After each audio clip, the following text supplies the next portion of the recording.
Alright, we'll see how that comes out.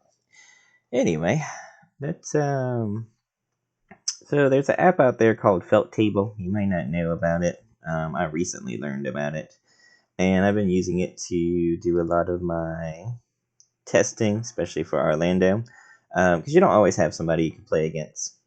You know, of course, on Discord or on Tabletop Simulator. I have been doing some test games, and those have been posted. You're going to see more of those here in a bit. Me and Jonathan playing, me and Andrew playing. Basically, whoever's going to Orlando and they want to test.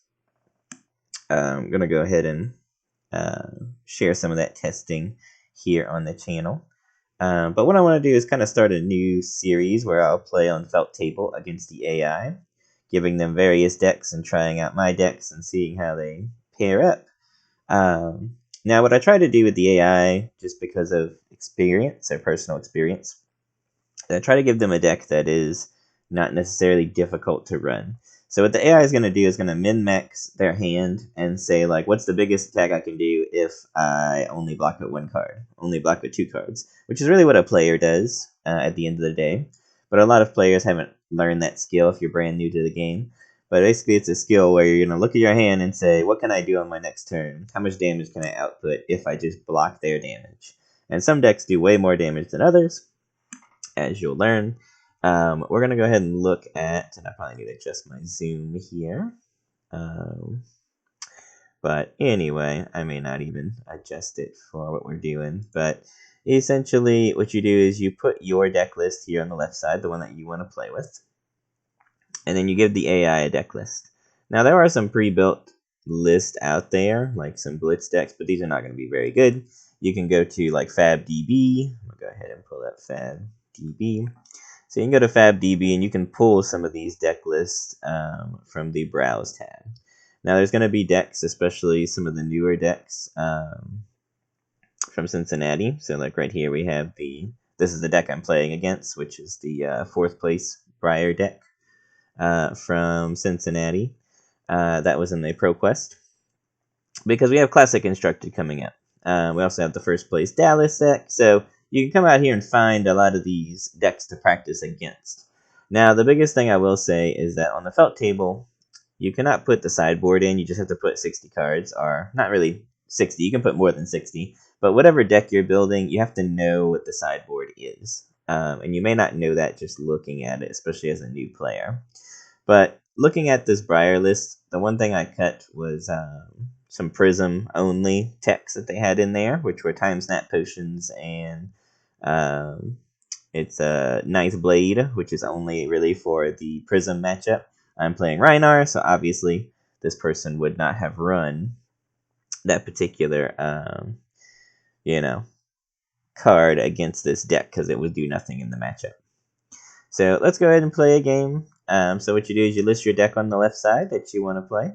Then you list the deck you want to fight against on the right side and give it to the AI. Then there's a random, you can choose who goes first. This is like player 1, player 2, which is kind of cut off the screen right now because my zoom's off. But you have your player 1 go first, player 2 go first, or you can make it random where it will randomly choose who goes first. So I'm going to choose random, and let's play a game. Also, playing this way, I can kind of talk through my decision making, which in some of our other videos I don't have the time to do because I'm live playing a game against a real person. Here we have sort of unlimited time, so we can kind of sit back, relax and just enjoy what's going on. Alright, so this particular Rhinar build is a build that is like the culmination of multiple lists that I've been playing over months, as well as combining it with some lists online that I have found. So let's go ahead. This is turn 1. So in turn 1, you're really not going to be getting a lot done. So what we're probably just going to do is get ready to arsenal a card. So I'm probably just going to throw out this Pack Hunt, pitching the Barraging Bighorn to do so. Intimidate 1, takes 1 card out of their hand. They're going to go ahead and, of course, block it out, because why wouldn't they? It's turn 1. Ooh, they blocked with a Command and Conquer. Interesting. One thing I can say about the AI is, like, especially on turn 1, they'll block out with everything regardless of what it is. They won't try to hold anything. versus a player will hold on to cards, and sometimes that's a mistake. It just depends on the matchup. Alright, so I can play an instant or pass. I'm going to hit pass. I can play an instant or pass again. I'm not going to do that. Now, which card to arsenal? So, both of these are good. I think I'm going to arsenal the... I'm going to arsenal the Alpha Rampage for later. And then say go. Alright, so now it's my opponent's turn. We're going to look at what they can do. They're going to tick up Tunic. I do like that Tunic ticks up by itself on here. Alright, so they're attacking for 5. They reveal their red card.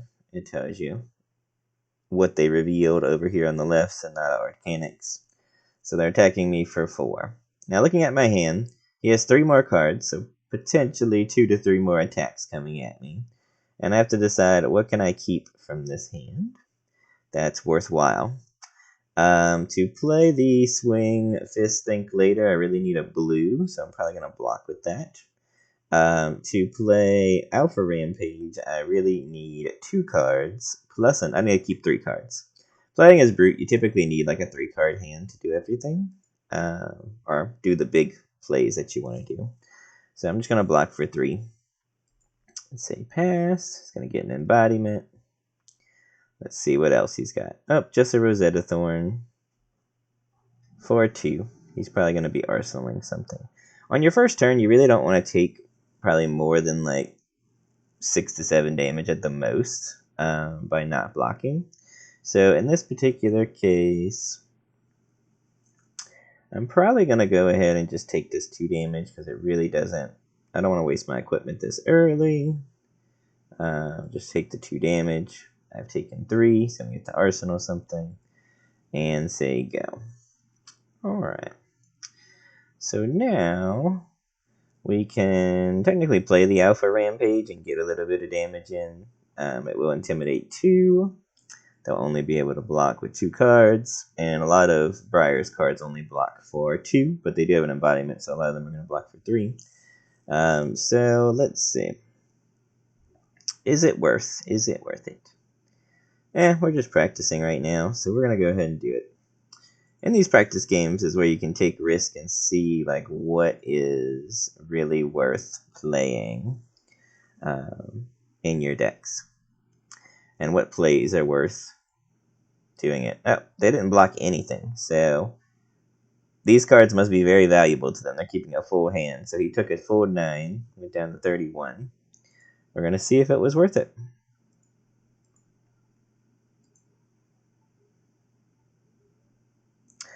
One thing that is nice about this build is that because of the club, you have a little bit more versatility.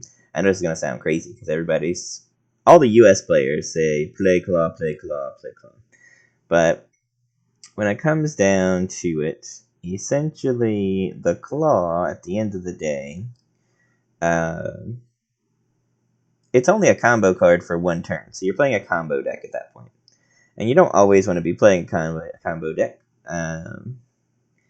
And I find the claw is just underwhelming when that's the only thing you have to do. When you're attacking with 4 with the club, that's a pinpoint number in this game. Most cards block for 3, attacks for 4. And I'm just starting to like the club a lot better. Anyway, here comes the arcane damage and a 4. I could go ahead, so I want to keep 2 cards, because my plan for next turn is to probably barraging and swing club, so I'm going to keep these 2. The question is, do I go ahead and block this arcane, or how much arcane do I think is going to come at me? We'll trigger the arcane barrier, using the pummel. Do I want to defend with a card? Sure, we'll defend with the record route blue. And just take 1. Let's see what else they've got. This deck does run like in lightning strikes and things like that, so it can get scary. Here's a ball lightning for 2. Ball lightning is fine. I'm going to go ahead and block with scab skins. I think that's fine. That way I don't have to use any cards from hand. You don't get any bonus damage. And then they're coming in with a snatch that'll let them draw a card. I don't really care about this damage, and I don't really care about the drawing card. I know it's going to give them an arsenal card, but I mean, at the end of the day, really not a big deal. Really not a big deal, to be honest. So I'm going to take this 4. Sorry, I was replying to a work message. And there we go. We're going to end the chain there. And get to Arsenal, whatever that card was. May be good, may not be good. We'll find out.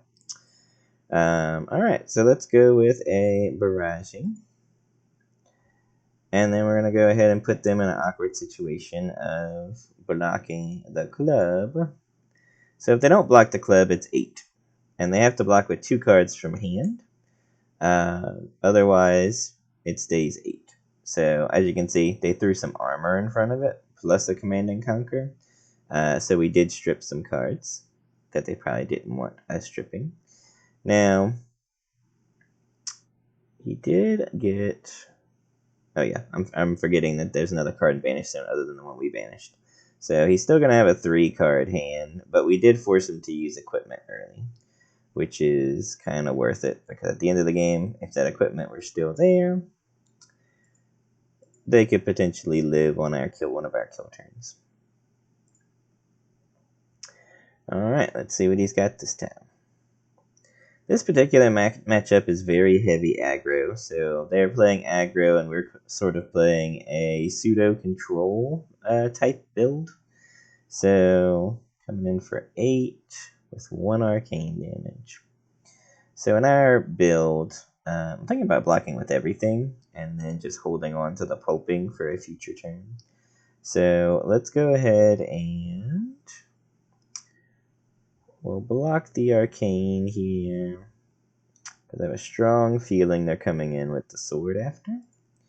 So let's go ahead and block the arcane, pitching a blue. That way we can block the sword's arcane later. Then we have 8 regular damage coming at us. So we're going to block 6. Say pass. Take 2. We get 1 embodiment. And then the sword for 2 and 2. So we, of course, are going to block the first 2 using our last 2 resources with the Arcane Barrier 2 from the Skullhorn. And then we have 2 damage that we're going to get hit for, which is fine.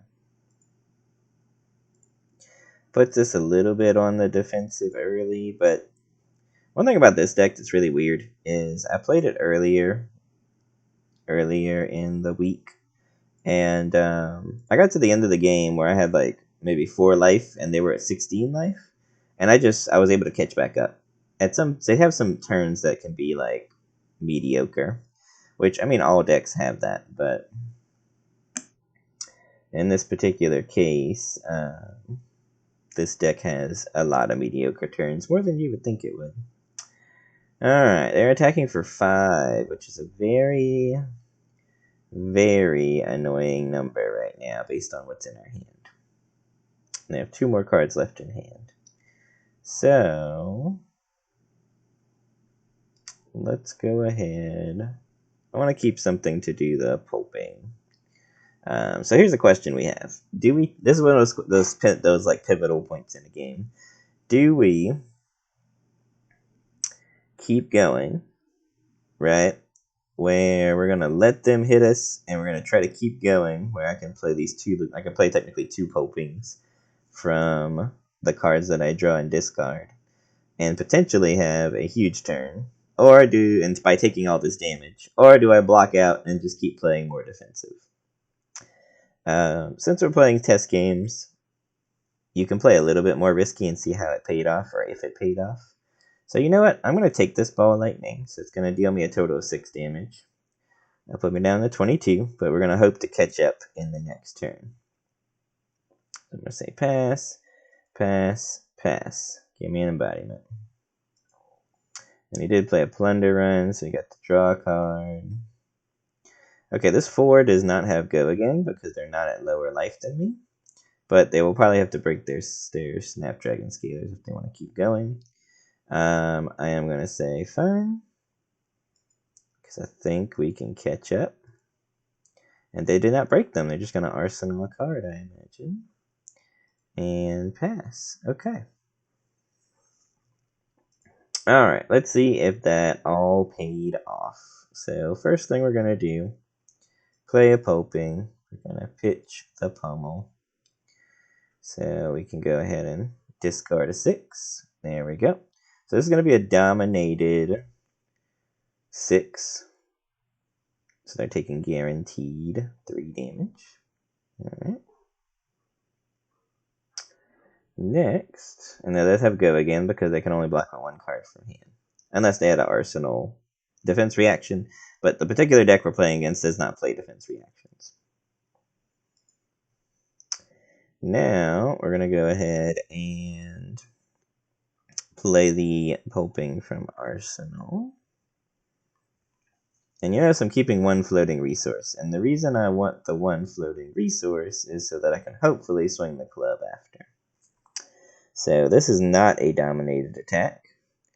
But he's only going to block with 1 card.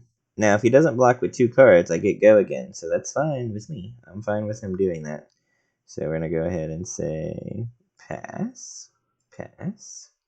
Gonna take 2 more damage. And now we're going to use our Tunic resource. And swing the club. And the club will be swinging for a total of 5 after that. Now, I could make it a clean 5 by activating the Skullhorn at this point, but I'd rather have the Arsenal card, so let's go 5. Blocking, he's only going to block with a 2, so he's still taking damage, but as you can tell, he's only going to have a 2-card hand going into the next turn. Really a 1-card hand, because we only intimidated 1 card away. So with 1 card, I'm not sure how much he can do next turn, so let's go ahead and Arsenal to Massacre. And as you can see, we kind of have a tempo swing in our favor, despite this horrible hand I just drew. We do have a he just had a cycle Gregorian Tome he couldn't use. Okay, he's swinging at us for 2. Now I'm gonna need all these cards in my hand. The reason being is I want to play the Massacre, and I'm gonna play the Massacre as a double intimidated Massacre, so it's going to be a 6, 7, 8, 9 with 2 intimidates. So really, I'm just going to take this 2 damage. I know a lot of people would probably block it, but honestly, there's not a reason to at this point, because we're about to be in catch-up mode. So we're playing. This is what I mean by I've had Briar at like 30 life. This particular Briar deck at like 30 life, and I was down to 10 or less.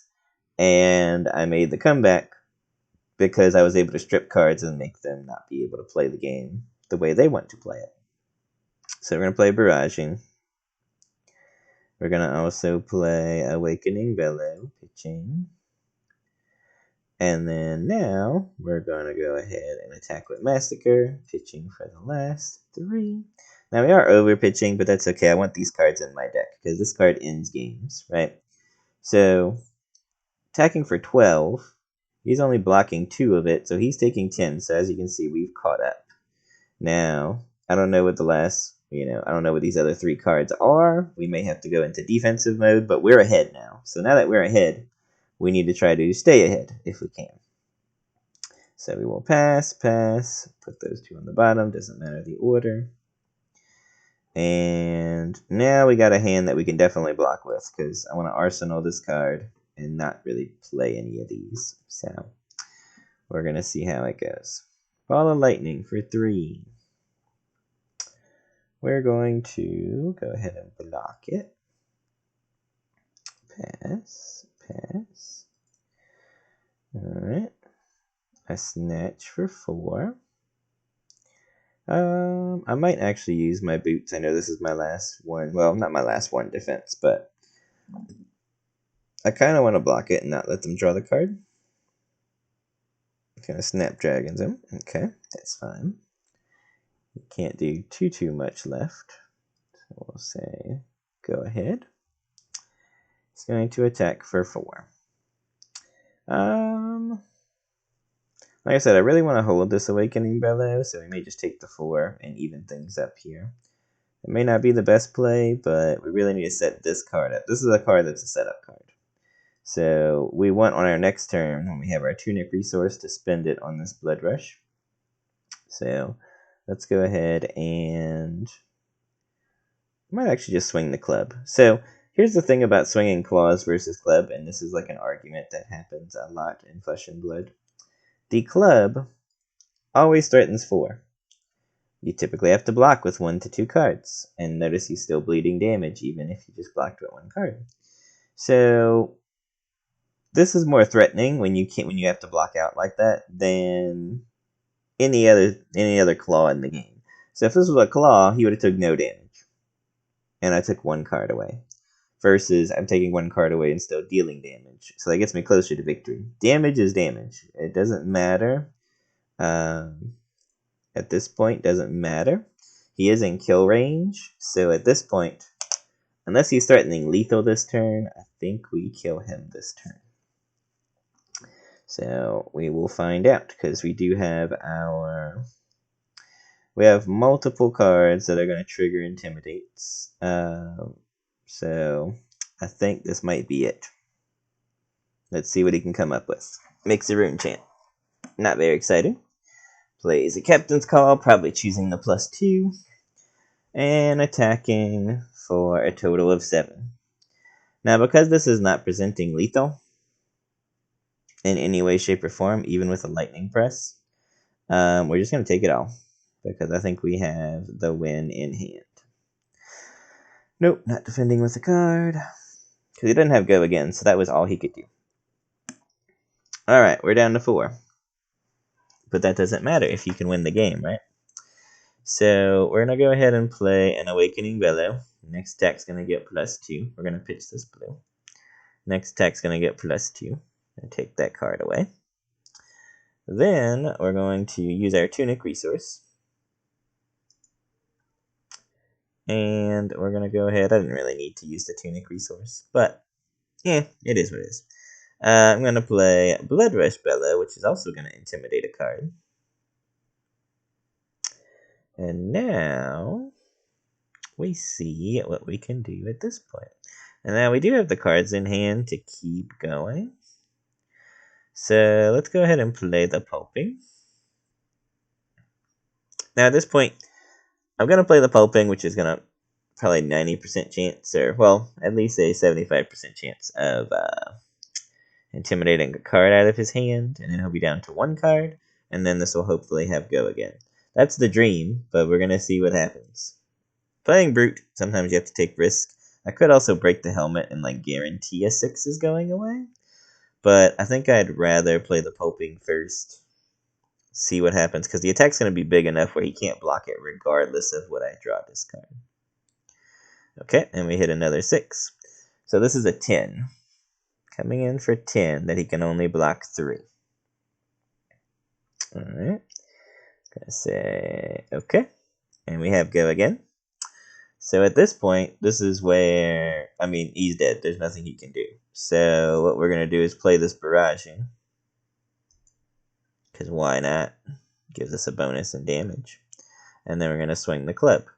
Now if this were the claws, I could only swing 1 claw. Right? And this club for 10, there's been some turns that I've played where the club for 10 is worth it. 99% more than the claws. And I think it's just a player preference. Like if you want to play Rhinar as a combo deck, you can. But at the end of the day, he's not a combo deck. He is more of a mid-range hero, like a mid-range control hero, honestly.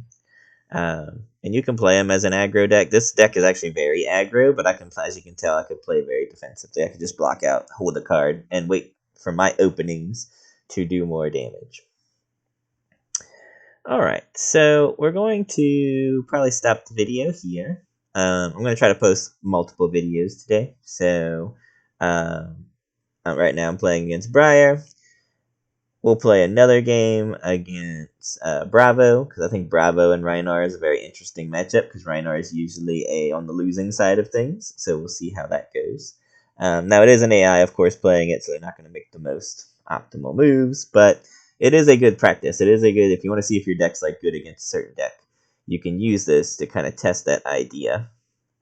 So, also going to adjust some of the video settings. I think this video setting's fine for you to see what's going on, but I may adjust the video settings just a little bit, hopefully, so you can see the full screen of the felt table page. But anyway, I'll see you in the next one. This is Rodney, and we'll see you in the next one.